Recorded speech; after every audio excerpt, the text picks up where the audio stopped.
Hello dear students, let's continue our history first lesson, Indian subcontinent and history. I am your history teacher Ranjana Kshirsagar. Welcome to our next session. Before starting our next point, we will review our last session. We learned correlation between history and geography, four pillars of history.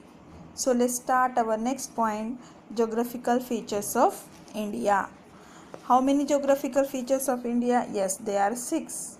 First is Himalayas, second is plains of Sindhu, Ganga, Brahmaputra rivers, third is Thar desert, fourth is Deccan plateaus, fifth is coastal region, and sixth is island in the sea. So first of all we can see our first point, Himalayas. Hindu Kush and the Himalaya range gives created on a impenetrable wall on the northern side of the Indian subcontinent. Impenetrable means impossible to enter. There is a land route through the Khyber and Bolan passes in the Hindu Kush mountain. This route was connected to an ancient trade route.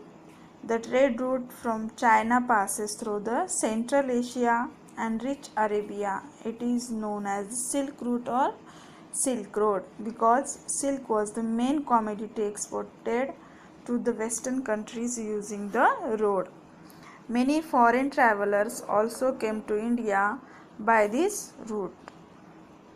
Yes, we continue our next point, the plains of the Sindhu, Ganga and Brahmaputra. This region consists of the basin of the three big rivers. They are Sindhu, Ganga and Brahmaputra and their tributaries. This region extends from Sindhu, Punjab in the west to the present day Bangladesh in the east. It was in this region that the earliest Indian civilization of Harappa and the later states and empires of ancient India emerged. So we start our third point, the Thar desert. Yes, the Thar desert situated in Rajasthan, some part of Gujarat and some part of Pakistan. The Thar desert spread across Rajasthan, Haryana and some part of Gujarat. A part of the desert lies in the today's Pakistan. The desert has the Satluj river to its north, the Aravalli mountain range to the east and the run of Kutch in its south and the Indus or Sindhu rivers to the east. Its west.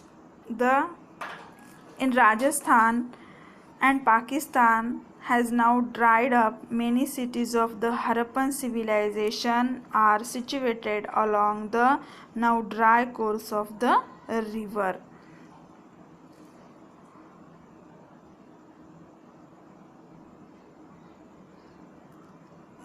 Next point is a Deccan Plateau or the Indian Plateaus. The regions between the east and the west coast of India tapers off to the south. This region has the Arabian Sea to its west, the Indian Ocean to its south and the Bay of Bengal to its east. A region thus bound by the sea on three sides is called a peninsula. A major part of the Indian peninsula is occupied in the Deccan Plateaus. The Sahyadri mountain range are to its west. They are also known as the Western Ghat. The mountain on the eastern side of the Deccan Plateau are known as the Eastern Ghat. Deccan Plateau has fertile land where many post-Harappan agrarian cultures flourished. Deccan Plateau was a part of the Maurya Empire, the largest in ancient India. Next is the coastal plains and the islands.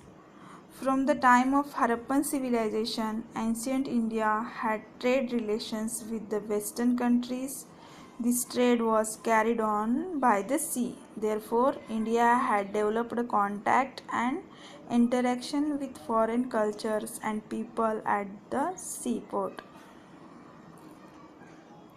The island in the sea, Andaman and the Nicobar are the Indian island in the Bay of Bengal.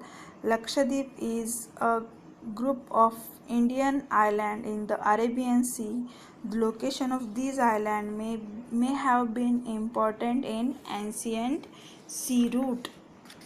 So, the area of Indian subcontinents is the cities of Harappa and Mohenjo-daro are in today's Pakistan, Afghanistan, Nepal, Bhutan, Bangladesh, Sri Lanka and India together form the regions known as the South Asia. Considering the expansion and significance of India in this region, it is also known as the Indian subcontinents. The Harappan civilization had spread mainly in the northwestern part of the Indian subcontinents. So today we will stop here. I hope you understand the lesson. Thank you. Have a good day.